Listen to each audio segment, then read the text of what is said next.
In this video, I want to explain financial report levels, and I want to differentiate each of the levels so that you can understand what level is necessary in order to both create a properly functioning logical system that is a financial report and prove that that financial report is properly functioning.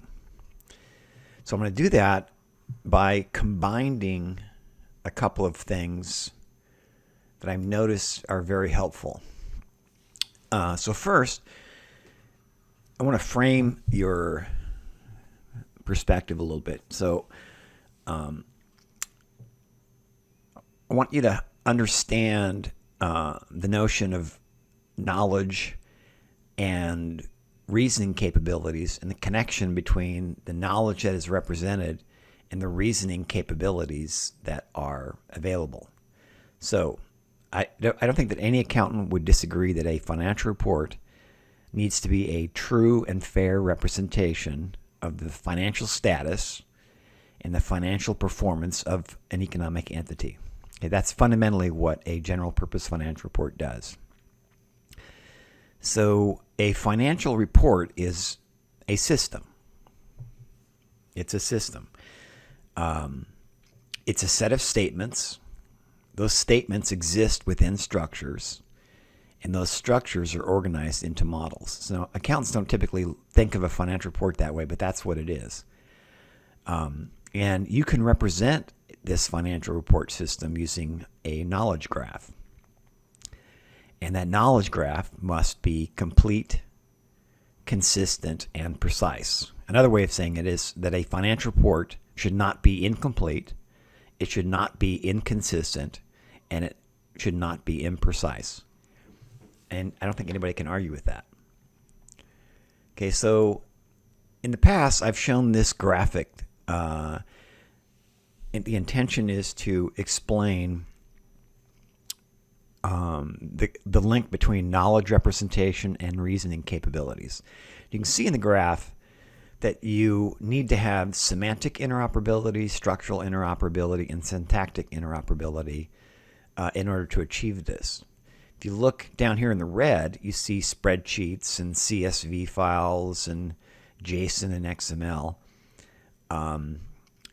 And you notice that you only get syntactic interoperability at that level. To get structural, or to get usefulness, you need semantic interoperability also, and that's above the structural interoperability. So here, you notice that a logical theory is pretty high in this graphic that shows the connection between reasoning capability and knowledge representation. Another way of showing this is this pretty busy graphic. They're talking about ontology-like things. I'm not going to go into this because I modified that to create this graphic. And going from left to right, left is the lowest level of expression of knowledge, and on the right you have the highest level, which is logical theory. And again, I don't want to explain this too much because most accountants don't really understand this stuff, but it is helpful in understanding the spectrum of knowledge representation. So you can break this down. You notice here you see logical theory, and these are all explained. You have terms and relations and blah, blah. This is basically a breakdown of the things that you need to represent a system like a financial report, which is pretty complicated. So I'm not going to explain these. I've done that in some other videos. The logical model videos have got a really good explanation of this. This graphic visually says the same thing as the other two methods of explaining knowledge representation. Basically, walking you through this, you have data, which is basically discrete statements without any context. This number, 241 billion, 86 million. It's a statement. It's a number. I'm making a statement. Information is a discrete statement in context. So it's arranged, it's collated, it's categorized. So for example, information is assets for the consolidated legal entity Microsoft as of June 20th, 2017 was 241 billion, 86 million, expressed in US dollars, rounded to the nearest $1 million. That's information. There's a huge difference between data and information. People always talk about data, but they really should be talking about information. The third step is to turn the information into knowledge. You do that by creating structures and building associations within those structures, which make up models. And to do that, you need skill. A technical person can't build or represent knowledge, financial knowledge, typically, because they don't have the training in accounting and reporting. The ultimate, you can read down there what an example of knowledge is. The ultimate objective here is to be able to gain insight and wisdom. But you can't do the insight and wisdom part unless you get the data, information, and knowledge part correct. You have to have a properly functioning system. Otherwise, basically, you have garbage in and you have garbage out. If your inputs are garbage, your insight and wisdom are going to be garbage. That's pretty straightforward. Originally, I explained the levels of a financial report like this. I'm not going to go over it. It's on this web page. I'm going to modify it slightly. I think I've found some better ways of expressing this. So this is the current revised set of levels. So the levels are pretty much the same. They're just described differently. And if I really had to do this again, I would add one or two more levels. But it's not. I don't want to change them to confuse people too much. And I'm not going to go into level 6 and level 7. I'm trying to build up to level 5 here. So doing that. So level 0, it's not worth spending time on. It's just level 0 means it's not, the financial report is not machine readable. A clay tablet, papyrus, paper, it's not machine readable. So here you have level 0A. I'm going to add to level 0 a little bit. And basically you have non-standard syntax and non-standard meaning. So basically what that means is that you can express information in a non-standard way, and you can have non-standard meaning. And it's basically just as bad as having something that's not machine readable, because you can do one-to-one, write, read, but you don't want to do that. Have to make a match set of read algorithms and write algorithms for each individual financial report. So that's just dumb. If you use a different syntax, you use different semantics. Like here, I'm showing current assets expressed in 3 different ways. It just won't work. You could also have a standard syntax that's structured for presentation, and it still won't work. So PDF is a standard. HTML is a standard. XHTML is a standard. Each of these can be read by computer-based processes. PDF is harder to read and harder to parse. HTML is a little bit better, and XHTML is a little bit better than HTML. They all have advantages and disadvantages, but the point is they're structured for presentation, not for meaning. And they are a standard syntax, but they're just not what you need to represent a financial report. We need to express the information in terms of meaning, not presentation. So here, I'm showing you 3 different formats. I'm starting with the XBRL this time. This XBRL, raw XBRL, can render this human-readable version. Inline XBRL basically is about putting XBRL tags within HTML documents. So you're basically just representing XBRL facts within HTML, and I think it's XHTML. Yeah, it is.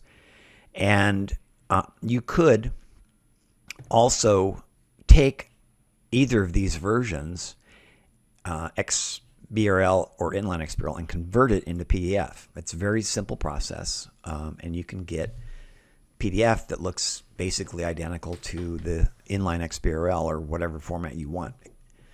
The point here is that you're structuring things for meaning, but we don't have everything that we need because we still don't have terms being defined. So we have to add a dictionary. So here on the right, I'm showing from an intermediate accounting textbook the definition of that is provided in SFAC 6, the elements of a financial statement. You have the terms themselves. You can create labels for the terms. You have authoritative references. Here, I'm not showing them. You could also have non-authoritative interpretations and commentary, like a Wiley's Gap Guide or a video that explains the term or whatever. But the point is, you have to define the terms. If you do, you have the beginnings of standard semantics in addition to a standard syntax. But this is not enough. This is level 3 report. You need more. That's why XBRL has associations and rules. So I wish I would have broke this in 2, but I'm going to leave it together. There's really 2 steps here. One is the associations. The other is the rules. So the associations, basically, assets is part of the balance sheet, liabilities is part of the balance sheet, equity is part of the balance sheet. Equity is also part of the statement of changes in equity, as is comprehensive income, investments by owners, and distributions to owners. Comprehensive income is also part of the statement of comprehensive income, which has revenues, expenses, gains, and losses. So you can see these are all tied together, and these are the rules that express those mathematical associations. So these are physical associations. These are mathematical associations. So there's a little bit of vagueness between what's an association and what's a rule, but the idea, I think it comes across pretty clear here. Level 5 explains the notion of a model. So here you have a form of a balance sheet and you have a form of an income statement, comprehensive income statement. But I'm pointing out here that there's 2 different types of statement of financial position. You have the net assets approach, and you have the standard balance sheet approach. Okay. You also can break down comprehensive income in 2 different ways. This is one breakdown shown by SFAC 6. This is another breakdown. If you read the definitions in here, you see here equity or net assets. And then in the definitions of revenues, expenses, gains, and losses, you see the difference between the peripheral and incidental and from ongoing operations. So the point here is that you need a model so that you can understand how to extract disclosures. How do you know that this is the balance sheet as compared to this in a report, or which one you'd get? You need this information in order to extract information from reports effectively. So saying this another way, I've shown this description of a properly functioning system in another video. I walked this through SFAC 6. So I'm going to quickly go through this. And I'm saying the same things I've said before, but I'm saying it in a slightly different way. Here you see facts. The grayed out areas, we have no terms, we have no structures. We have no associations. Okay, we just have facts. That's level 1.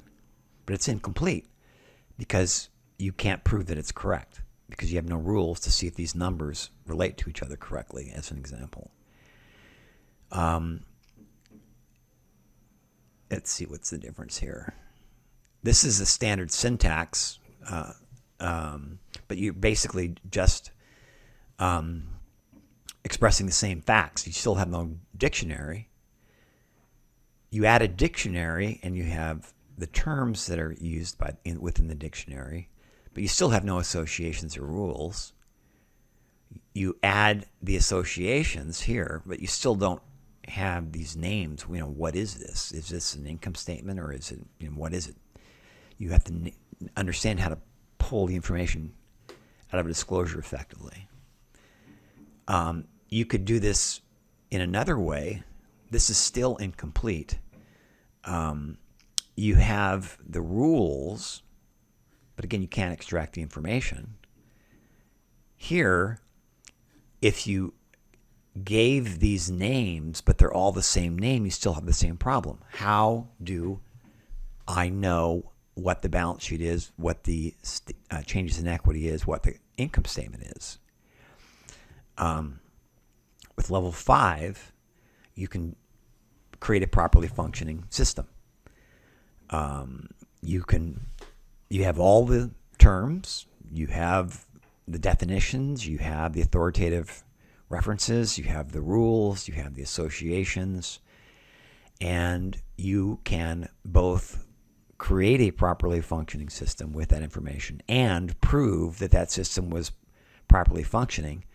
The rules define, what a properly functioning system needs to be. It lets you verify that the properly functioning logical system exists, and it helps you extract the information from the properly functioning system. These are all the same rules. So I'm going to stop there. That's what levels do. You want to be at level 5. Anything less than that, and you're not going to have a provably properly functioning system and be able to extract information. And I will discuss levels 6 and 7 in another video.